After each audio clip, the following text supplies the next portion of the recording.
ಶ್ರೀಮತಿ ರಾಜೇಶ್ವರಿ ತೇಜಸ್ವಿ ಅವರು ಬರೆದಿರುವ ನನ್ನ ತೇಜಸ್ವಿ. ಈ ವಿಡಿಯೋವನ್ನು ನೋಡುತ್ತಿರುವ ನೀವು ಈ ಚಾನೆಲ್ ಅನ್ನು ಸಬ್ಸ್ಕ್ರೈಬ್ ಆಗಿ, ಈ ವಿಡಿಯೋವನ್ನು ಲೈಕ್ ಮಾಡಿ, ಶೇರ್ ಮಾಡಿ ಹಾಗೂ ನಿಮ್ಮ ಅನಿಸಿಕೆಗಳನ್ನು ಕಮೆಂಟ್ ಮಾಡಿ. ಈಗ ಅಧ್ಯಾಯ 2 ಪತ್ರಗಳುವಿನ ಮುಂದುವರೆದ ಭಾಗ. ರಾಜೇಶ್: ಥೂ, ಏನಮ್ಮ ನಿನ್ನದು? ಎಕ್ಸ್‌ಪ್ರೆಸ್ ಬರೆದು ಗಾಬರಿ ಬಿಡಿಸಿದೆಯಲ್ಲ. ನಿನಗೆ ನಿನ್ನೆನೇ ಒಂದು ಕಾಗದ ಬರೆದೆ, ಅದು ನಿನಗೆ ತಲುಪಿತೋ ಇಲ್ಲೋ ಗೊತ್ತಿಲ್ಲ. ಡ್ಯಾಶ್ ಈ ಹಾಳು ಲವ್ ಗಿವ್ ಎಲ್ಲ ತೊರೆದು ಗಂಭೀರವಾಗಿ ತೊಲಗಿ ಹೋಗಲೇ ಎಂದು ಬೇಜಾರಾಗುತ್ತದೆ. ಲವ್ ಎಂದರೆ ನನಗೆ ನಿನ್ನನ್ನು ನಂಬಿಸುವುದು ಮಾತ್ರವೇ. There are many things which are other than that, ಗೊತ್ತೇನು? ಅದಕ್ಕೆ ಈಗ ಒಂದು ಕನ್ಕ್ಲೂಷನ್ಗೆ ಬಂದಿದ್ದೀನಿ. ಖಂಡಿತ ಈ ಆಶ್ವಾಸನೆ ಅವೆಲ್ಲ ಬೇಡ. ಒಂದು ಬಾಂಡ್ ಪೇಪರ್ಗೆ ಸೈನ್ ಹಾಕಿಬಿಟ್ಟರೆ ಅಲ್ಲಿಗೆ ಲವ್ ಇರುತ್ತಲ್ಲ. ಈ ಹಾಳು ಅನುಮಾನ ಇತ್ಯಾದಿ ತರಲೆಗಳೆಲ್ಲ ತಪ್ಪುತ್ತಲ್ಲ. ಯಾಕೆ ಸುಮ್ಮನೆ ಗೋಳು, ಅಲ್ಲವಾ? ಇದರಿಂದ ನಿಮ್ಮ ರಿಲೇಟಿವ್ಸ್ಗೂ ತೃಪ್ತಿಯಾಗಬಹುದು. ನೀನು ನಿಶ್ಚಿಂತೆಯಿಂದ ಇರಬಹುದು. ನಿನ್ನೆ ತಾನೇ ಶಿವಮೊಗ್ಗದಿಂದ ಬಂದೆ. ನಿನ್ನ ಕಾಗದಕ್ಕೆ ಕಾದು ಕಾದು ಅನಂತರ ಹೊರಟೋದೆ. ನೀನು ಮಡಿಕೇರಿಯಿಂದ ಯಾವತ್ತು ಬರ್ತೀಯಾ? ಬರೀ ನಿನ್ನ ಕಾಗದಗಳೆಲ್ಲ ಸಿಕ್ಕಿದ್ದವು. ಅವತ್ತು ರಾತ್ರಿ ಕೂತು ಬರಿಬೇಕೆಂದಿದ್ದೆ ಅಲ್ಲ. ಅಯ್ಯೋ, ನಾನೆಂತ ನತದೃಷ್ಟ. ಅದು ಸಿಕ್ಕಿದ್ದರೆ ದ ವುಮೆನ್ ಇನ್ ರಾಜೇಶ್ ನನಗೆ ದೊರೆಯುತ್ತಿದ್ದಳು. ಬರೀ ಮರಿ. ಅಯ್ಯೋ, ನಾನು ನಿನಗೆ ಮೋಸ ಸಹ ಮಾಡಲಾರದಷ್ಟು ವೀಕ್ ಆಗಿದ್ದೀನಿ ಎಮೋಷನಲಿ ಕಣೆ. ಅವತ್ತೊಂದಿನ ನನ್ನನ್ನು ಬಿಟ್ಟು ಯಾರ್ದೋ ಜೊತೆ ಹೋಗ್ತಿದ್ದಂತೆ ಕನಸು ಬಿತ್ತು. ಥೂ, ಆ ಬೋಳಿ ಮಗನನ್ನು ಕೊಂದು ಬಿಡುವಂತ ಸಿಟ್ಟು ಬಂದಿತ್ತು ನನಗೆ, ಗೊತ್ತಾ? ಥೋ, ಯಾಕೋ ಮತ್ತೆ ನಿನ್ನ ಹೆಗಲ ಮೇಲೆ ಕೈ ಇಟ್ಟು ಹರಟಬೇಕಂತೋ ಕೆಟ್ಟ ಆಸೆ ನನಗೆ. ಎಲ್ಲಿರ್ತೀಯ? ಏನು ಕತೆ? ಪೂಚಂ ತೇಜಸ್ವಿ. 8/9/1961 ಭೂತನ ಕಾಡು. ನನ್ನ ತೇಜುಗೆ ಮನೆಗೆ ಯಾರ್ಯಾರೋ ನೆಂಟರು ಬಂದಿದ್ದಾರೆ. ಏನೋ ಬೇಜಾರು. ಇಲ್ಲಿ ಇವರದ್ದೆಲ್ಲ ನಮ್ಮ ಬಗ್ಗೆನೇ ಏನೇನೋ ಮಾತು. ನಾನು ಇಲ್ಲಿ ಎಲ್ಲೋ ಒಂದು ಕಡೆ ಇರೋದು ಯಾವ ತಪ್ಪಿಗೋಸ್ಕರ ತಿಳಿಯದು. ಮನೆಯವರ ಮಾತಿನಿಂದ ರೋಸಿ ಹೋಗಿದೆ.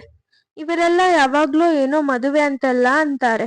ಇವರಿಗೆಲ್ಲ ಹೇಗೆಂದು ಉತ್ತರ ಕೊಡಬೇಕೋ ಗೊತ್ತಾಗುತ್ತಿಲ್ಲ. ನೀವು ನೋಡಿದ್ರೆ ರೇಗ್ತೀರಿ. ನನ್ನ ಕಡೆಯಿಂದ ಸ್ವಲ್ಪ ಯೋಚಿಸಿ. ನಿನಗೆ ನಂಬಿಸೋದೇನಾ ನನಗೆ ಇರೋದು ಅಂತೀರಿ. ದಿನದಿನವೂ ಒಂದೊಂದು ಕಾಗದ ಬರೆಯೋಣ ಅನಿಸುತ್ತೆ. ಸಿಟ್ಟಾಗಬೇಡಿ ದಯವಿಟ್ಟು. ನಿಮ್ಮ ನಳಿನಿ, ಮೈಸೂರು. ರಾಜೇಶ್, ಇನ್ಲ್ಯಾಂಡ್ ಲೆಟರ್ ಕಾಗದ ಬರೆದಿದ್ದೆ, ತಲುಪಿತೋ ಏನೋ. ನಿನಗೆ ಹಾಗೆ ಬಾಂಡ್ ಪೇಪರ್ ಎಂದೆಲ್ಲ ಬರೆದಿದ್ದು ಈ ಅನುಮಾನದ ವ್ಯಸನದಿಂದ ನಿನ್ನನ್ನು ತಪ್ಪಿಸಲಿಕ್ಕೆ. ಹೌದು ಕಣೆ, we are capable of more intensity. ಆದರೆ ಈ ಅನುಮಾನಾದಿಗಳ ದೆಸೆಯಿಂದ ಹೀಗಾಗಿದ್ದೇವೆ. ಕೊಡಗು ತುಂಬಾ ಚೆನ್ನಾಗಿದೆ. ನಿಮ್ಮಣ್ಣ ಹೇಗಿದ್ದಾರೆ? ಏನಂದರು? ಕತೆ ಕಾದಂಬರಿ ಏನೂ ಬರಿತಿಲ್ಲ ಕಣೆ, ಸುಮ್ಮನೆ ಇದ್ದೇನೆ. ನಮ್ಮ ಗುರುಗಳಿಂದ ಯಾಕೋ ಕಾಗದಾನೇ ಇಲ್ಲ ಕಣೆ. ಶಿವಮೊಗ್ಗದಲ್ಲಿ ನಮ್ಮಜ್ಜಿಗೆ ಸೀರಿಯಸ್ ಆಗಿದೆ ಅಂದರು. ಅದಕ್ಕಾಗಿ ಕಾರಲ್ಲಿ ಹೋಗಿದ್ದೆವು, ಬಂದೆವು. ತಕ್ಷಣ ಕಾಗದ ಬರೆದರೂ ನಿನಗೆ ಯಾವಾಗ ಸಿಗುತ್ತೋ ಏನೋ. ಈಗ ಲೇಡಿ ಚಾರ್ಲೆಟ್ಸ್ ಲವ್ವರ್ ಓದುತ್ತಿದ್ದೇನೆ. Fine and great book. ಈಗ ಮತ್ತೆ ಡಾಕ್ಟರ್ ಹತ್ತಿರ ಹೋಗಬೇಕು. ಥೋ, ಆಸ್ಪತ್ರೆಗೆ ಹೋಗಿ ಹೋಗಿ ಬೇಜಾರು ಹತ್ತಿ ಹೋಗಿದೆ ಕಣೆ. ಕತೆ ಕಳಿಸಿದೆ ಮೊನ್ನೆ. ಯಾಕೆ ಹುಷಾರಿಲ್ವಾ ರಾಜೇಶ್ ನಿನಗೆ? ಏನಾಯ್ತು? ವುಮೆನ್ ಇನ್ ರಾಜೇಶ್ ದೊರೆತಿದ್ದಾಳೆ. ಹೆಗಲ ಮೇಲಿಂದ ಮುಟ್ಟೆ ನೋಡಿದೆನಲ್ಲ. ಅಯ್ಯೋ, ಆಗ ನನಗೆ ಏನೆಲ್ಲ ಅನಿಸುತ್ತಿತ್ತು ಅನ್ನೋದನ್ನ ಒಂದು ಕಾದಂಬರಿಲೇ ಬರಿಬೇಕು. ನಿನ್ನ ಮೈಯ ಸಮುದ್ರ ಸದೃಶ ಮಾರ್ದವ ಎಕ್ಸ್‌ಪ್ರೆಸ್ ಆದಾಗ ನೀನು ಏನೋ ಒಂದು ತರ ನನ್ನ ಮೇಲಿನ ಅಪಾರ ಕರುಣೆಯಿಂದ ಅದನ್ನು ನನಗೆ ದಯಪಾಲಿಸಿದಂತೆ ಅನ್ನಿಸುತ್ತಿತ್ತು. ಅಂತೂ ಅವತ್ತು ರಾತ್ರಿ ನೀನು ಕೂತು ಬರಿಲಿಲ್ಲ. ಐ ಹೋಪ್ ಅಗೇನ್ ನಾ ಬರೀತೀನಿ ನೋಡು. ಒಂದು ದಿನ ನೀನು ಓಡಿ ಬರಬೇಕು ಅಥವಾ ಓಡಿ ಹೋಗಬೇಕು, ಹಾಗಿರುತ್ತೆ. ನೀನು ಈಗ ಹೇಗಿದ್ದೀಯಾ ನೋಡಬೇಕಲ್ಲ. ಆಹಾ, ಮದುವೆಯಾದರೆ ಹೋಗಲಿ, ಚಿತ್ತವೃತ್ತಿ ನಿರೋಧವನ್ನಾದರೂ ಕೊಂಚ ಕಲಿಯೋಣ ಅಲ್ವಾ? ಹೊತ್ತಾಯ್ತು ಮರಿ. ಮುಂದಿನ ಕಾಗದಕ್ಕೆ ತುಂಬಾ ಬರಿ. ನಾನು ತುಂಬಾ ಬರಿತೀನಿ. ಹಲೀಂ ಕಚೇರಿ ಬಗ್ಗೆ ನಿನ್ನ ಗೆಳತಿಯರೇ ಬರೆಯೋದು ಫೈನ್ ಅಲ್ಲವಾ? ಹೌದು ಹೌದು, ಹೌದೇ ಹೌದು. Then alone you will become proud of me. Poochante. 23/9/1961 Mysuru. ರಾಜೇಶ್ಗೆ ನಿನ್ನ ಕಾಗದ ತಲುಪಿದ್ದು ಸುಮಾರು 12 ಗಂಟೆಯಲ್ಲಿ. ಇಲ್ಲೆಲ್ಲೋ ಹೋಟೆಲಿನಲ್ಲಿ ಕುಳಿತು ಬರಿತಿದ್ದೀನಿ. ಬರುತ್ತೀನಿ ಕೊಡಗಿಗೆ. ಬಂದರೆ ಏನು ಕೊಡುತ್ತಿ? ನೀನು ಭಾರಿ ವಾಗ್ದಾನಗಳನ್ನು ಕೊಟ್ಟು ಕೈ ಕೊಟ್ಟೆ. ಕತ್ತೆ ಕೊಡಗಿಗೆ ಬಂದರೆ ಏನು ಕೊಡ್ತಿ? ನಾನು ಶ್ಯಾಮ್ ಸುಂದರ್ ಬರ್ತೀವಪ್ಪ. ಒಬ್ಬನೇ ಬಂದರೆ ಏನಾದರೂ ತಿಳಿತಾರೆ ಮರಿ. ಇವತ್ತು ಗುರುಗಳಿಂದಲೂ ಒಂದು ಕಾಗದ ಬಂತು. I am so glad. ನಿನ್ನ ಕಾಗದದಲ್ಲಿ ನೀನೇ ಅಷ್ಟು ನಾಚಿಕೆ ಪಟ್ಟರೆ ನನ್ನ ಕತೆ ಏನೇ? ಗಂಡಸಿಗೆ ಹೆಂಗಸಿಗಿಂತಲೂ ಅಂತಿಮ ಗಳಿಗೆಗಳಲ್ಲಿ ನಾಚಿಕೆ ಹೆಚ್ಚಂತೆ, ಅಕಾರ್ಡಿಂಗ್ ಟು ಸೈಕಾಲಜಿ. ಸೊ ನಿನ್ನ ದಮ್ಮಯ್ಯ ಮರಿ ನಾಚಿಕೆ ಮಾಡುವವನನ್ನು ಇನ್ನೂ ನಾಚಿಕೆಗೆ ದೂಡಬೇಡ. ಛೇ ಛೇ, ಅನಂತಮೂರ್ತಿ ನನ್ನ ಐಡಿಯಲ್ ಅಲ್ಲೇ ಅಲ್ಲ ಕಣೆ. ಅವರು ಎಷ್ಟೋ ರೀತಿ ನೀತಿಗಳು ನನಗಾಗೋದೇ ಇಲ್ಲ ಮರಿ. ನನ್ನ ಹಿಂದಿನ ಕಾಗದದಲ್ಲಿ ಏನೋ ಬರೆದಿದ್ದೇನೋ. I want to keep you in the safest position. ಖಂಡಿತ ಕಣೆ. ನಾನು ನಿನಗೆ ಮದುವೆಯಾಗುವವರೆಗೂ ಯಾವತ್ತೂ ಸ್ವಲ್ಪನೂ ಹಾರ್ಮ್ಫುಲ್ ಆಗಿ ವ್ಯವಹರಿಸೋಲ್ಲವಲ್ಲ. ಇದರಲ್ಲಿ ಕೊಂಚನೂ ನಿನಗೆ ಅನುಮಾನನೇ ಬೇಡ. ಚಿತ್ತವೃತ್ತಿ ನಿರೋಧ ಎಂದು ಕರೆದಿದ್ದು ಪ್ರೇಮಯೋಗ ಎನ್ನಬಹುದು ನೋಡು. 100 ತರದ ಕಾಮನೆಗಳನ್ನು, ಚಪಲತೆಗಳನ್ನು ವಿರೋಧಿಸಿ ಒಬ್ಬಳನ್ನೇ ಪ್ರೇಮಿಸುವ ಮನಃ ಸುಶಿಕ್ಷತೆಯನ್ನು ಸಣ್ಣ ಅರ್ಥದಲ್ಲಿ ಯೋಗವೆಂದೇ ಕರೆಯಬಹುದು ನೋಡು. ಎಷ್ಟು ಸಾರಿ ಒದಗುವ ಚಿತ್ತ ಚಾಂಚಲ್ಯ ಇವುಗಳನ್ನೆಲ್ಲ ವಿರೋಧಿಸಿ ಹೇಗೆ ಎಜುಕೇಟ್ ಮಾಡಬೇಕು ಅಲ್ಲವಾ ರಾಜೇಶ್? ಮಡಿಕೇರಿಗೆ ಬರುತ್ತೇನೆ. ಪೂಚಂತೆ. 3/10/1961 ಮೈಸೂರು. ರಾಜೇಶ್ಗೆ, ಲೇ ಕತ್ತೆ, ಈಗ ತಾನೇ ಸಿಕ್ಕಿತ್ತು ಕಣೆ ನಿನ್ನ ಕಾಗದ. ಎಷ್ಟು ಕೊಬ್ಬು ನಿನಗೆ! ನಿನ್ನೆ ಮೊನ್ನೆ ಎಲ್ಲ ಕಾಯಿಸಿದ್ದೆ ಅಲ್ಲ, ಬೇಕಾಬಿಟ್ಟಿ 4 ಸಾಲು ಗಿಚ್ಚಿದ್ದಾಳೆ. ಇದಕ್ಕೆ ತಕ್ಕ ಹಾಗೆ ಸೇಡು ನಾನು ತೀರಿಸದಿದ್ದರೆ ಕೇಳು. ನಾನು 2 ಬೇಕಾಬಿಟ್ಟಿ ಮುತ್ತು ಕೊಟ್ಟು ಆ ಕಡೆಗೆ ತಿರುಗಿ ಮಲಗಿ ಬಿಡುತ್ತೇನೆ ಕೊನೆಗೆ. ಕ್ಷಮಿಸಿ. ಯಾಕೋ ಮತ್ತೆ ಅಶ್ಲೀಲ ಆಗ್ತಾ ಬಂದ್ರ ಅನ್ಕೊಳ್ಬೇಡಿ. ಇನ್ನು ತಪ್ಪಿಯೂ ಅಶ್ಲೀಲವಾಗಿ ಬರೆಯೋಲ್ಲ ಯೋಗಿನಿ ಅವರೇ. ಈಗ ಚಲುವನ ಜೊತೆ ಬರಲೋ ಬೇಡವೋ ನೋಡುತ್ತಿದ್ದೇನೆ. ಕಾರಣ ಕಾದಂಬರಿ ಶುರು ಮಾಡಿರುವುದು. ನೀನೇ ಯೋಚಿಸಿ ಬರಿ. ಅಷ್ಟಕ್ಕೂ ಫಾರ್ಮಲ್ ಆಗಿ 4 ಮಾತಾಡಿ ಭುಜಕ್ಕೆ ತೀಡಿ ಬಸ್ಸು ಹತ್ತಿಸುತ್ತೀಯಾ? ಅದಕ್ಕೆ 80 ಮೈಲಿ ಸುತ್ತಕೊಂಡು ನಾ ಬರ್ಬೇಕು. ಸಾರಿ, ಇನ್ನು ಮುಂದೆ ಈ ತರ ಬರೆಯೋಲ್ಲ. ನಿಮ್ಮ ಮನೇಲಿ ಮುಂದೇನಾಯ್ತು ಕೊಂಚ ವಿವರವಾಗಿ ಬರೆಯೋಕೇನು ನಿನಗೆ ಧಾಡಿ? ನನ್ನ ಕತೆ ಕವನ 2 ಪಬ್ಲಿಷ್ ಮಾಡಲಿಕ್ಕೆ ಕರಾಕ್ರು ತೆಗೆದುಕೊಂಡು ಹೋದರು. ಈಗ ನನ್ನ ತಲೆಯಲ್ಲಿ ಕಾದಂಬರಿ ಕುಣಿಯುತ್ತಿದೆ. ಭಾರಿ ಸ್ಟ್ರೇಂಜ್ ಆ್ಯಂಡ್ ಇಂಟೆಲೆಕ್ಚುವಲ್ ಆಗಿ ಬರೆಯಬೇಕೆಂದಿದ್ದೇನೆ. ರಾಜೇಶ್, ನೀನ್ಯಾಕೆ ನನಗೆ ಒಂದು ಮುತ್ತು ಕೊಡಬಾರದಿತ್ತು? ಎಲ್ಲನೂ ಗಟ್ಟಿ ಒತ್ತಿ. ಹೋಗಲಿ ಚಿನ್ನ, ಪಾಪ, ನಿನ್ನ ಕಷ್ಟ ನಿನಗೆ. ಸುಮ್ಮನೆ ಆಸೆ ಆಯ್ತು, ಕೇಳಿದೆ ಅಷ್ಟೆ. ಅಲ್ಲ, ಒಂದು ಮಗುವಾದ ನಂತರ ಮುದುಕಿಯ ತರ ಆಗುತ್ತಾರೆ ಎಂದರೆ ನೀವೇ ಹಾಗೆ ಮಾಡೋದು ಎಂದೇ ಅಲ್ಲ? ಅದೇನದು ಮಿಡಿತ ಗಿಡಿತ? ಇದನ್ನೆಲ್ಲ ಮೊದಲೇ ಕಲ್ಪಿಸಿ ಊಹಿಸಿ ಆನಂದಿಸಿದ್ದೀಯಾ ಕತ್ತೆ? ಚೆನ್ನಾಯ್ತು. ಜೀವನದ ಅಮೂಲ್ಯ ದಿನಗಳನ್ನೆಲ್ಲ ಈ ತೆರನಾದ ಹಗಲುಗನಸಿನ ಸ್ವಪ್ನ ಸಂಭೋಗದಲ್ಲಿ ವ್ಯರ್ಥ ಮಾಡಿಕೊಂಡರೆ ನನ್ನನ್ಯಾಕೆ ಲವ್ ಮಾಡಬೇಕು ನೀನು? ಅವತ್ತು ಏನಾಯ್ತು ಗೊತ್ತಾ ರಾಜೇಶ್? ನೀ ಹೋದ ದಿನ ನಾನು ಶ್ಯಾಮ್ ಸುಂದರ್ ಚಲುವರಾಯನ್ ರಾತ್ರಿ 10 ಗಂಟೆಗೆ ದೂರದಲ್ಲಿ ಇರುವ ಸ್ಮಶಾನಕ್ಕೆ ಹೋದೆವು. ಊರಿನಿಂದ 1 ಮೈಲಿ ಆಚೆ ಇದೆ. ಹೋಗಿ ಬೆಂಕಿ ಹತ್ತಿಸಿಕೊಂಡು ಭೂತಗಳನ್ನು ಕಾಯ್ತಾ ಕೂತಿದ್ದಾಗ ಇದ್ದಕ್ಕಿದ್ದಂತೆ ಮೂವರಿಗೂ ನಿದ್ದೆ ಬಂದು ಬಿಟ್ಟಿತು. ಎದ್ದಾಗ ರಾತ್ರಿ 2:30. ಎದ್ದು ದೆವ್ವಗಳಿಗೆಲ್ಲ ಬೈದು ಮನೆಗೆ ಬಂದೆವು. ಕಾದಂಬರಿ ಮುಗಿಸಿಯೇ ಬರಲು ಏನೋ ಯೋಚಿಸುತ್ತಿರುವೆನು. ಪೂಚಂತೆ. ತೇಜು, ನೀವು ಮಡಿಕೇರಿಗೆ ಬರುವ ಕನಸು ಕಂಡು ಆನಂದಿಸಿದ ಮೇಲೆ ಮತ್ತ್ಯಾಕೇರಿ ಬಂದಿರಿ? ಮೊದಲೇ ನನ್ನ ಗೋಳು ನನಗೆ. ನೀವು ಬೇರೆ ನೋಯಿಸುವಿರಿ. ಅಲ್ಲಿ ಅಣ್ಣನ ಮನೆಯಲ್ಲಿ ಹೇಗಿತ್ತು ಆ ಸಂದರ್ಭ, ಆ ಕಷ್ಟ? ಆದರೆ ನೀವು ಬಂದಾಗಿನ ಆ ಆಪ್ತತೆ ಅಲ್ಲಿ ಫೈನ್. ಮುದುಕಿ ತರ ಆಗುತ್ತಾರೆ, ಅದಕ್ಕೆ ನೀವೇ ಕಾರಣ ಅಂದಿದ್ದು. ನೀವು ಅಂದರೆ ಪುರುಷನ ಬಗ್ಗೆ. ಅವನು ಸೆಕ್ಸ್ ಕ್ರಿಯೆಯ ಸಂತೋಷಕ್ಕೋಸ್ಕರ ಹೆಂಗಸನ್ನು ಮೃಗೀಯವಾಗಿ ನಡೆಸಿಕೊಂಡು ತೃಪ್ತಿ ಹೊಂದುತ್ತಾನೆ. ಇನ್ನು ಎಷ್ಟೋ ಕೇಸ್ಗಳಲ್ಲಿ ಸ್ತ್ರೀಯಲ್ಲಿ ಸೆಕ್ಸ್ ಕ್ರಿಯೆಯಲ್ಲಿ ತೃಪ್ತಿಯಾಗದಿರಬಹುದು. ಇದು ಅವಳ ತಪ್ಪು ಅಥವಾ ಪರ್ವರ್ಸಿಟಿನೋ ಏನೋ. ಇದಲ್ಲದೆ ಪ್ರೇಮ ಮದುವೆಯು ಬರೀ ಸೆಕ್ಸ್ ಒಂದರ ಮೇಲೆ ಇರೋಲ್ವಲ್ಲ.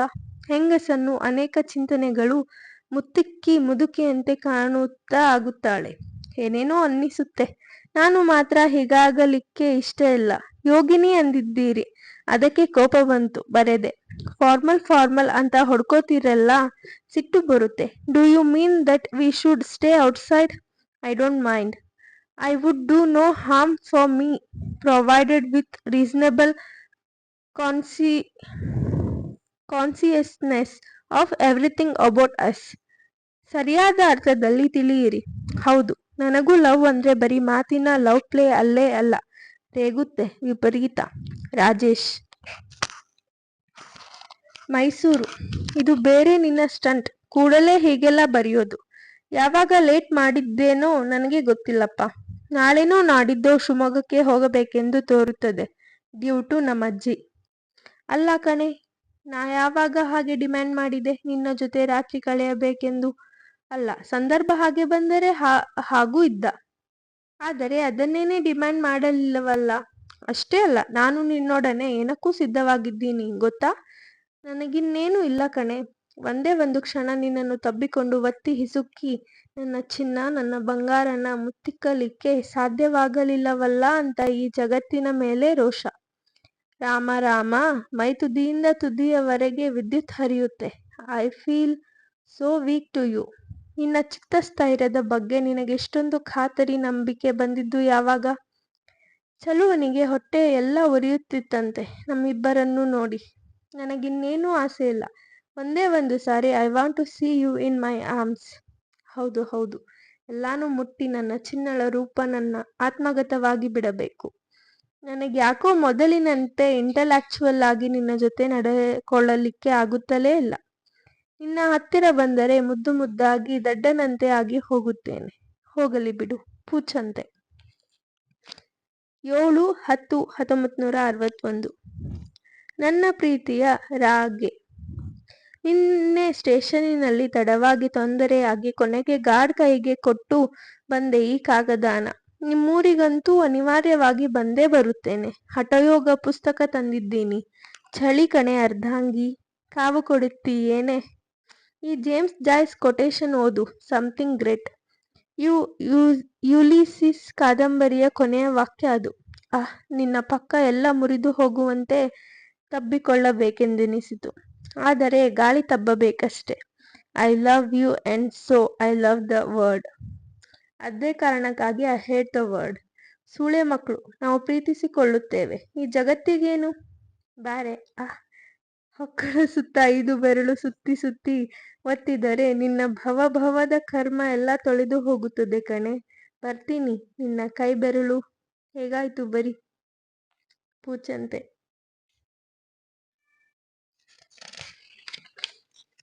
14-10-1961. ಭೂತನ ಕಾಡು. ತೇಜು. ಇದಕ್ಕೆ ನನಗೆ ಕೋಪ ಬರೋದು. ನಾನು ಎಷ್ಟು ಸಲ ನಿಮ್ಮನ್ನು ಕರೀಬೇಕು? ಇಲ್ಲಿ ಯಾರಿಗೂ ಯಾವ ಥರದ ಅನಾನುಕೂಲನೂ ಇಲ್ಲ. ಬಂದೇ ಬನ್ನಿ. ಎಲ್ಲರೂ ನೀವು ಎಂದು ಬರ್ತೀರಾ ಅಂತ ಕಾಯ್ತಿದ್ದೇವೆ. ವುಮೆನ್ ಇನ್ ಲವ್ ಕಾದಂಬರಿ ಓದಿದೆ. ಬಹಳ ಚೆನ್ನಾಗಿದೆ. ಅಯ್ಯೋ, ಲೇಡಿ ಚಾಟರ್ಲಿಸ್ ಲವ್ವರ್. ಮೊದಲಿನಿಂದ ಕೊನೆಯವರೆಗೂ ಓದಲೇ ಇಲ್ವಂತ ಬೇಜಾರು. ಅಂತ್ಯಗಾನ. ದಾರಿ ಸಿಕ್ಕಿದೆ. ಇಲ್ಲಿ ಬಿಸಿಲು ಸುಸ್ತು ಮಾಡಿಸುತ್ತಿದೆ. ಮುತ್ತುಗಳೊಡನೆ. ರಾಜೇಶ್. 16-10-1961. ಮೈಸೂರು. ರಾಜೇಶ್, ಅವತ್ತು ಕೊಡಗಿಗೆ ಮಡಿಕೇರಿಗೆ ಬಂದಾಗ ನಿನ್ನ ಅಣ್ಣನ ಮನೆಯಲ್ಲಿ ನಿನಗೆಷ್ಟೊಂದು ಸಂದಿಗ್ಧ ಪರಿಸ್ಥಿತಿ ಒದಗಿತ್ತು ನೋಡು. ಅದಕ್ಕಾಗಿ ನನಗೆ ಕೊಂಚ ಯೋಚಿಸುವಂತಾಯಿತು. ನನಗೊಂದು ಹೊಸ ಸಿತಾರ್ ಸಿಗುವಂತಿದೆ. ಹಲೀಮ್ ಇಲ್ಲಿ ಯಾರೋ ಮನೆಯಲ್ಲಿ ಇಳುಕೊಂಡಿದ್ದರಿಂದ ನನಗೆ ಹೋಗಲಿಕ್ಕೆ ಆಗುತ್ತಿಲ್ಲ. ನಾನೊಂದು 1/4 ಗಂಟೆ ನಿನ್ನ ಒಳಗೆ ಕುಳಿತು ನೀನು ಏನೇನೋ ಯೋಚಿಸ್ತಿ ತಿಳಿದಿದ್ದರೆ ಎಷ್ಟೊಂದು ಮಜವಾಗಿರುವುದು ಕಣೆ. ಪೂಚಂತೆ. 30-10-1961. ಶಿವಮೊಗ್ಗ. ರಾಜೇಶ್, ಕಾಲಿಗೆ ಗಾಯವಾಯ್ತು. ಇವತ್ತು AT ಸಿರಮ್ ಇಂಜೆಕ್ಷನ್ ಕೊಟ್ಟರು. ಕೊಂಚ ಜ್ವರ ಬಂದಂತಿದೆ. ಮುತ್ತಿನಂತೊಂದೊಂದು ಸಿತಾರ್ ಬಂತು ನನಗೆ. 45% ಅದರ ಮೇಲಿನ ಕೆತ್ತನೆ ಕೆಲಸ ನೋಡಿದರೆ ನೀನು ಕಂಗಾಲಾಗುತ್ತೀಯ. ಇನ್ನೇನಮ್ಮ, ಜ್ವರಕ್ಕೆ ಮಲಗಿಕೊಂಡು ಅದನ್ನೇನೇನೋ ಯೋಚಿಸುತ್ತೀಯ ಬರಿಯೇ. ನನ್ನಷ್ಟೇ ನಿನಗೂ ಮೈಮುಟ್ಟಬೇಕೆನ್ನಿಸಿದರೆ ಮುಟ್ಟು. ದಯವಿಟ್ಟು ನನ್ನ ಸರ್ವಸ್ವವನ್ನು ನಿನ್ನ ಹಸ್ತಗತ ಮಾಡಿಕೊಳ್ಳಬೇಕೆಂದೇ ನನ್ನ ಪ್ರಾರ್ಥನೆ. ನಾನು ನಿನ್ನವನು ಎನ್ನುವ ನಿತಾಂತ ಮಮತೆ ಮತ್ತು ಕರುಣೆಯಿಂದ ಇದ್ದರೆ ಸಾಕು. ನೀನು ನನ್ನನ್ನು ಏನು ಬೇಕಾದರೂ ಮಾಡು. ಖಂಡಿತ ಹೌದು ಕಣೆ. ಈ ಕ್ಷಣಗಳನ್ನು ನಾವು ಬೇರೆ ಯಾವುದಾದರೂ ದಾರಿಯಿಂದ ಮುಟ್ಟಿದರೆ ಎಷ್ಟು ಹೊಲಸಾಗಿ ಹೋಗುತ್ತಿದ್ದೆವೋ. ಈಗ ಯಾರೇನೆಂದರೆ ನಿನಗೇನು? ನನ್ನ ಬಿಟ್ಟು ಮಿಕ್ಕೆಲ್ಲರೂ ನಿನ್ನನ್ನು ಮೀನ್ ಆಗಿ ನೋಡಿದರೂ ನಿನಗೇನಂತೆ? ಕಾಗದ ಬರಿ. ಪೋಲಿ ನಾನು. ಒಂದು ಪೋಲಿ ಮಾತು ಬರೆದರೆ 10 ದೇವರಂತೆ ಮಾತು ಬರಿತೀನಲ್ಲ. ಪೋಲಿ ಬರೆದರೆ ಒಳ್ಳೆದೆ. ನೀನು ನನ್ನವಳು ಎಂದುಕೊಳ್ಳುತ್ತೀನಿ. ಪೂಚಂತೆ. 30/10/1961 ಶಿವಮೊಗ್ಗ. ರಾಜೇಶ್, ಇವತ್ತು ನಿನ್ನ ಕಾಗದ ಇದ್ದಕ್ಕಿದ್ದಂತೆ ಸಿಕ್ಕಿತು. ಓದಿದೆ. ಏನೋ ಒಂದು ತರದ ಅರ್ಥ ಬರುತ್ತದೆ ನನಗೆ. ವಿವಾಹ ಪೂರ್ವ ಸಂಬಂಧವನ್ನು ಕುರಿತು ನೀನು ಬರೆದುದರ ಬಗ್ಗೆ ನಾನು ಯೋಚಿಸಿದೆ. ನಮ್ಮ ಸಂಸ್ಕೃತಿ ಇತ್ಯಾದಿಗಳ ಬಗ್ಗೆ ನೀ ಬರೆದಿರುವುದನ್ನು ಓದಿದೆ. ಇದು ಯಾಕೆ ನಿನ್ನ ಮನಸ್ಸಿನಲ್ಲಿ ಎದ್ದಿತು? ಯೋಚಿಸಿದೆ. ಬಹುಶಃ ನಾನು ಮೊನಚಾಗಿ ರೈಟ್ ಟು ದ ಪಾಯಿಂಟ್ ಬರೆದಿದ್ದು I am forcing you to deal with me sexually ಎಂದು ಕನ್ಫ್ಯೂಸ್ ಮಾಡಿಕೊಂಡಿರುವಂತೆ ತೋರುತ್ತದೆ. ನಿನ್ನ ಪ್ರೇಮದ ದುರುಪಯೋಗ ಮಾಡಿಕೊಳ್ಳಬಹುದು ನಾನು ಇತ್ಯಾದಿಯಾಗಿ ನೀನು ಭಾವಿಸತೊಡಗಿದ್ದಿ ಎನ್ನಿಸುತ್ತದೆ. ಇವುಗಳ ಬಗ್ಗೆ ಎಲ್ಲ ತಿರುಗಿ ನಾನು ಭಾಷಣ ಕೊಡುವುದು ಇವೆಲ್ಲ ನನಗೆ ಇಷ್ಟವಿಲ್ಲ. ಇದೊಂದು ಸ್ವಲ್ಪ ಹೇಳಬೇಕಾದುದನ್ನು ಹೇಳುತ್ತೀನಿ. ನಾನು ನಿನ್ನನ್ನು ಮದುವೆಯಾಗುವವರೆಗೂ ನಿನ್ನ ಮೈ ಸುತ ಮುಟ್ಟುವುದಿಲ್ಲ. ನಾನು ಆಗ ಬರೆದಿದ್ದು ಇಷ್ಟೇ. ಮುತ್ತು ಮೊಲೆ ಎಂದು ನೀನು ಬರೆದರೆ ನನಗೆ ಮೈಯೆಲ್ಲ ಬಿಸಿಯಾಗುತ್ತದೆ. ಇನ್ನು ನೀನೇನಾದರೂ ಅಪ್ಪಿಕೊಂಡೊಡನೆ ತುಂಬಾ ಎಕ್ಸೈಟ್ ಆಗುವುದು ಅತ್ಯಂತ ಸಹಜ.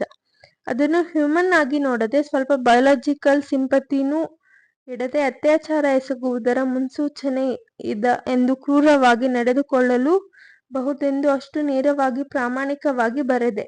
ನೀನು ತಪ್ಪು ತಿಳಿಯುವ ಅವಶ್ಯಕತೆ ಏನಿತ್ತು? ಇನ್ನು ಪಾಶ್ಚಾತ್ಯರ ಬಗ್ಗೆ ನೀ ಹೇಳಿದ್ದು ಸಮಷ್ಟಿಯ ಸಮಾಜ ನಿಯಮವೇ ಆಗಿದೆ ಎನ್ನಿಸಿದಾಗ ನಿನಗೆ ಅದರ ಬಗ್ಗೆ ಈ ತೆರನಾಗಿ ಪ್ರತಿಕ್ರಿಯೆ ಬಂದೀತು. ಆದರೆ ಯಾವ ಒಂದು ಘಟನೆಯೂ ವಿಶಿಷ್ಟ ಪರಿಸರದಲ್ಲಿ ನಡೆಯುತ್ತದೆ. ತನಗೆ ತಾನೇ ಸ್ವತಂತ್ರವಾಗಿಯೂ ಅತ್ಯನಿವಾರ್ಯವಾಗಿಯೂ ಇರುತ್ತದೆ ಎಂಬುದನ್ನು ಅರಿತ ಪ್ರಜ್ಞೆ ಪಾಶ್ಚಾತ್ಯ ರೀತಿಗಳು ಇತ್ಯಾದಿಯಾಗಿ ಸಾಮಾಜಿಕ ನಿಯಮಗಳೆಂದು ಭಾವಿಸಲು ಸಾಧ್ಯವೇ ಇಲ್ಲ. ಈಗ ನಾನು ನೀನು ನಡೆದುಕೊಂಡಿರುವುದನ್ನೇ ವಿಶಿಷ್ಟ ಪರಿಸರಗಳಿಂದ ಹೊರತೆಗೆದು ಬಹು ಸುಲಭವಾಗಿ ಅಶ್ಲೀಲ ವರ್ತನೆಗಳನ್ನಾಗಿ ಪರಿವರ್ತಿಸಬಹುದು. ಆದ್ದರಿಂದಲೇ ಪ್ರತಿಯೊಂದು ನಡತೆಯನ್ನು ಘಟನೆಯನ್ನು ನಿನ್ನದೇ ಆದ ಅನನ್ಯವಾದ ಅಭಿವ್ಯಕ್ತಿ ಎಂದು ಪರಿಭಾವಿಸಿ ಅನುಭವಿಸುವುದನ್ನು ಕಲಿ. ಯಾವುದೋ ಒಂದು ಕಾದಂಬರಿಯ ಯಾವುದೋ ಘಟನೆ ಬಗ್ಗೆ ನಿನಗೆ ಅಸಹ್ಯ ಬಂದರೆ ಅದು ನಿನ್ನ ಆಚಾರದಿಂದ ಭಿನ್ನ ಎಂದಾಗಿ ಮಾತ್ರವಲ್ಲ, ಅದಕ್ಕೆ ಇನ್ನೂ ಆಳವಾದ ಪಾತಾಳ ಪ್ರಜ್ಞೆಯಿಂದ ಕಾರಣವನ್ನೆತ್ತುವುದೇ ವಾಸಿ. ಅದಿರಲಿ, ನಿನ್ನ ಕಾಗದವನ್ನು ನೀನು ಇನ್ನೂ ಕೊಂಚ ಕಷ್ಟಪಟ್ಟು ಪ್ರಾಮಾಣಿಕವಾಗಿ ಪ್ರಯತ್ನಿಸಿದ್ದರೆ ಇನ್ನೂ ನೇರವಾಗಿ ಬರೆಯಬಹುದಿತ್ತು. ಪೂಚಂತೆ. 19/11/1961 ಶಿವಮೊಗ್ಗ. ನನ್ನ ರಾಜೇಶ್ಗೆ.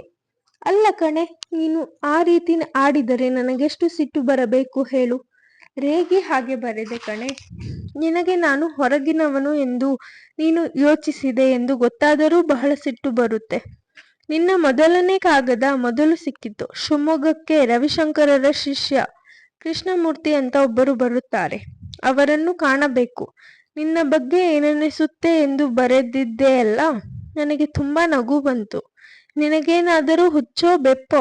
ನನಗೆ ದೇವ್ರಾಣೆ ಇದುವರೆಗೂ ಒಂದು ದಿನವೂ ಏನು ಅನ್ನಿಸಲೇ ಇಲ್ಲ. ನಿನ್ನನ್ನು ನನ್ನಿಂದ ದೂರವಿಟ್ಟು ವಿಮರ್ಶಕವಾಗಿ ನಿನ್ನನ್ನು ನೋಡುವಂತ ಆಬ್ಜೆಕ್ಟಿವ್ನೆಸ್ ನನಗೆ ಸಿದ್ಧಿಸಿಯೇ ಇಲ್ಲ ಕಣೆ. ಖಂಡಿತ ಹೌದು. ನೀನು ಎಲ್ಲೋ ನನ್ನನ್ನು ಅನ್ಕ್ರಿಟಿಕಲ್ ಆಗಿಯೇ ಲವ್ ಮಾಡುತ್ತಿದ್ದಿ. ಕವಿಯೋ ಗಾಯಕನೋ ಇತ್ಯಾದಿ 100 ಸೆಂಟಿಮೆಂಟಲ್ಗಳ ಆಚೆ you are loving me as a man who is so kind and loving to the woman in you. ನಿನ್ನ ಬಗ್ಗೆ ನನ್ನ ಅಭಿಪ್ರಾಯಗಳನ್ನು ತಿಳಿದುಕೊಂಡು ವಿಟ್ರಸ್ ಆಗುತ್ತೇನೆ ಎನ್ನುವುದು ಸುಳ್ಳು. ಮುಂದೆ ರೂಪುಗೊಳ್ಳುವ ರಾಜೇಶ್ಗಾಗಿ ಅಲ್ಲ ಪ್ರೀತಿಸುವುದು, ಈಗಿರುವ ರಾಜೇಶ್ಗಾಗಿ. ನಿನ್ನ ದ ಅನ್ಚೇಂಜಿಂಗ್ ಸೆಲ್ಫ್ ಕಣೆ. ನಾನೆಷ್ಟೇ ಕಷ್ಟ ಬಿದ್ದರೂ ನಿನ್ನ ಮೊಲೆ ಯೋನಿ ತೊಡೆಗಳನ್ನು ತಿದ್ದಲು ಸಾಧ್ಯವೇ? ನಿನ್ನ ಇಷ್ಟದಂತೆ ತನ್ನನ್ನು ರೂಪಿಸಿಕೊಳ್ಳುವ ನಿನಗಿಂತ ಈಗಿರುವ ಮುಗ್ಧಳಾದ ಹೆಣ್ಣಾಗಿ ನನ್ನನ್ನು ಪ್ರೀತಿಸುವ ರಾಜೇಶ್ ನನಗೆ 1000 ಪಾಲಿಗೆ ಪ್ರಿಯಳು ಗೊತ್ತಾ? ಯಾಕೆ ಕಾಗದ ಹಾಗೆ ಬರೆದು ನನ್ನನ್ನು ಸಾಯಿಸ್ತೀಯಾ? ಪೂಚಂತೆ. 7/11/1961 ಶಿವಮೊಗ್ಗ. ನನ್ನ ಪ್ರೀತಿಯ ರಾಜೇಶ್ಗೆ ಇವತ್ತೆಲ್ಲ ಮೂಗುತಿಗಾಗಿ ಹುಡುಕಿದೆ. ಒಳ್ಳೆಯದು ಸಿಗಲಿಲ್ಲ. ನೋಡೋಣ. ತುಂಬಾ ದುಡ್ಡೂ ಇರಲಿಲ್ಲ ನನ್ನ ಬಳಿ ಎಂದಿಟ್ಟುಕೋ. ನಿಮ್ಮೂರಿಗೆ ಶನಿವಾರ ಬರುವ ಎಂದಿರುವೆನು. ಇಲ್ಲಿ ಕುಳಿತುಕೊಂಡು ಕಾದಂಬರಿ ಬರೆಯೋಣವೆಂದಿದ್ದೆ. ಎಲ್ಲ ನೀರು ಪಾಲಾಯಿತು. ಮೊನ್ನೆ ಕಾಡಿಗೆ ಶಿಕಾರಿಗೆ ಹೋಗಿ ಹಂದಿ ಕೈಗೆ ಸಿಕ್ಕಿ ಸಾವಿನ ಬಳಿ ಹೋಗಿ ಬಂದೆ ಕಣೆ. ಸದ್ಯ ಬದುಕಿದೆ. ನಿಮ್ಮಣ್ಣ ಹೇಗಿದ್ದಾರೆ? ಇತ್ತೀಚೆಗೆ ಮಲಗಿಕೊಂಡು ತಾವು ಏನೋ ಯೋಚಿಸಿದಿರಿ ನನ್ನ ಬಗ್ಗೆ. ಕಾನ್ವೊಕೇಶನ್ಗೆ ನಾನು ಹೋಗೋಲ್ಲ. ಊರಿನಲ್ಲೇ ಇರುತ್ತೇನೆ. ನನಗಂತೂ ಉತ್ಸಾಹವಿಲ್ಲ. ನಾನು ಬೊಂಬಾಯಿಗೆ ಸಿತಾರ್ ಕಲಿಯಲು ಹೋಗುವುದರ ಬಗ್ಗೆ ತರಲೆ ಎನ್ನೆಲ್ಲ ಬಂದಾಗ ತಿಳಿಸುವೆನು. I am fond of round things and grapes. ಇರಲಿ. ಪೂಚಂತೆ. ಶಿವಮೊಗ್ಗ. ಏನು ರಾಜೇಶ್? ದ್ರಾಕ್ಷಿ ಹಿಚ್ಚಿದಂತೆ ಎನ್ನುವ ಉಪಮೆಗೆ ಒಂದು ಕಡೆ ಹೊಗಳಿಕೆ, ಇನ್ನೊಂದು ಕಡೆ ಸಂಶಯ. ದ್ರಾಕ್ಷಿ ಹೌದೋ ಅಲ್ಲವೋ ಎಂದು ರೆಫರ್ ಮಾಡುವ ಸೌಲಭ್ಯ ನನಗಿನ್ನೂ ಬಂದಿಲ್ಲ ಮರಿ. ರೇಡಿಯೋ ಸಂಗೀತ ಸಮ್ಮೇಳನ ಅದ್ಭುತವಾಗಿ ಜರುಗುತ್ತಾ ಇದೆ. ನಿಮ್ಮನೇಲಿ ರೇಡಿಯೋ ಇದ್ದಿದ್ದರೆ ಚೆನ್ನಾಗಿತ್ತು. ಯಾಕೆ ಗಂಭೀರವಾಗಿದ್ದೀಯಾ? ಲವ್, ಸೆಕ್ಸ್, ಅಫೆಕ್ಷನ್ ಎಲ್ಲ ಆದ ನಂತರವೂ ತನ್ನಲ್ಲಿಯೇ ತಾನು ಮಗ್ನವಾಗುವ ವ್ಯಕ್ತಿಗಳಾಗಿಯೇ ಹೋಗುತ್ತೇವಲ್ಲ. ಸಿತಾರನ್ನು ಕೊಂಚ ಸರಿ ಮಾಡಿಸಬೇಕಿತ್ತು. ಈಗ ಫೈನ್ ಆಗಿದೆ. ಶನಿವಾರ ಎಷ್ಟು ಹೊತ್ತಿನ ಬಸ್ಸಿನಲ್ಲಿ ಸ್ಟ್ಯಾಂಡಿಗೆ ಬರ್ತೀಯಾ ಹೇಳು? ನೀನೊಬ್ಬಳೇನಾ? ಫೈನ್. ಪೂಚಂತೆ.